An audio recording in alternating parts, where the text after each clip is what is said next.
Hi, a lot of people might say that space is the final frontier, but if you really look at it, what is space? A large collection of things floating through the open void. But if you look at psychology, it's kind of almost the same thing.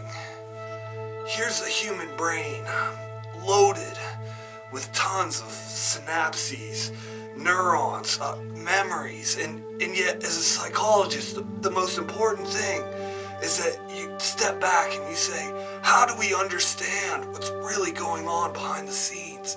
What's really going on in this young person? What's really going on inside of the mind of a man or a woman?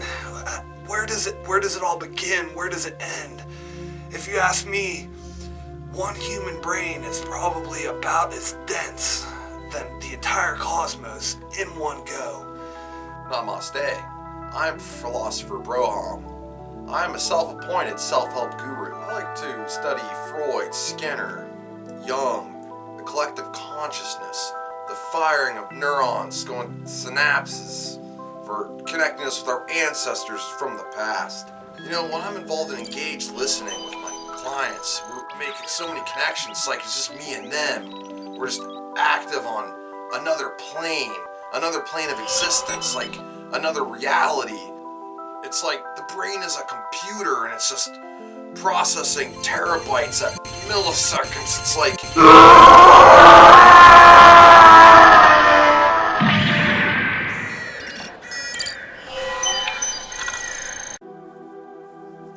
Let's talk about the big five now. 5 basic characteristics of personality types which define most people. Let's start off with neuroticism. This is a lot like your George Costanza from Seinfeld. Hostile personalities, a lot of pent-up rage and aggression type, that sort of thing. It's not something that you want.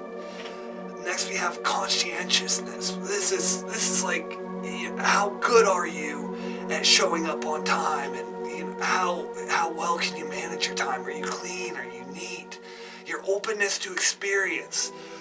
This is basically defines how curious you are. Are you willing to, peel back that layer and look at what's underneath? Are you willing to hop in the car and just fly on down to Vegas for a weekend with the boys at the drop of a hat?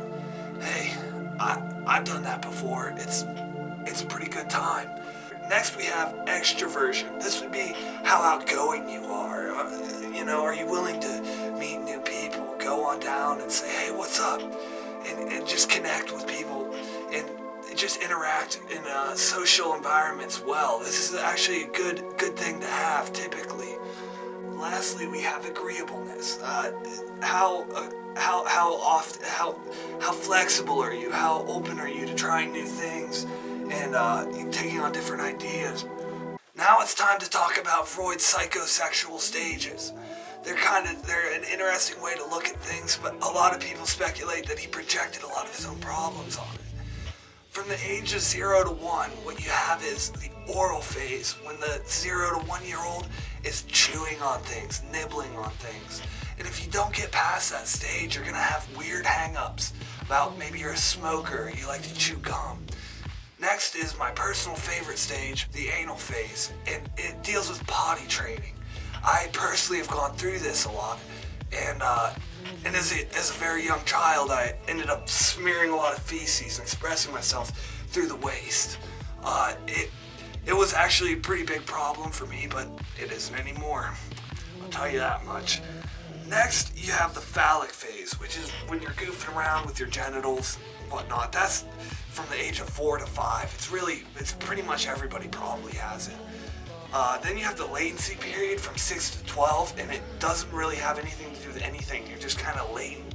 You're not going to get any weird bedroom hang-ups if you goofed off too much during this phase. Not a lot is to be ashamed of. Finally, we're going to have the genital phase, which is basically puberty on.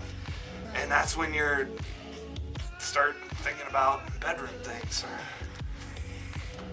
Well, I gotta light my pipe.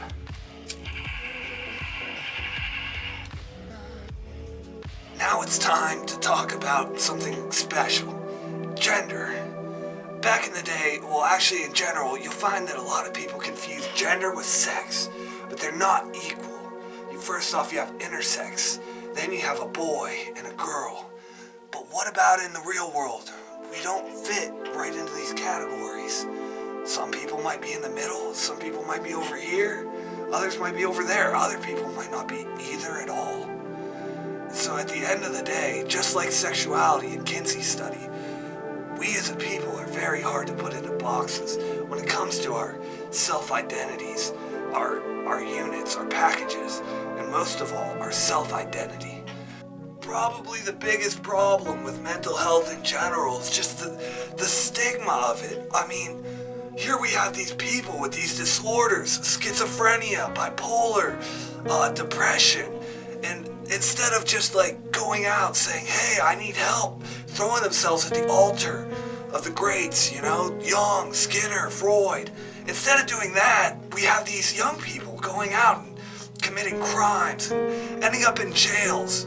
And because of that simple fact, prisons have become by far the biggest mental health facilities in all of the United States. It's completely outrageous.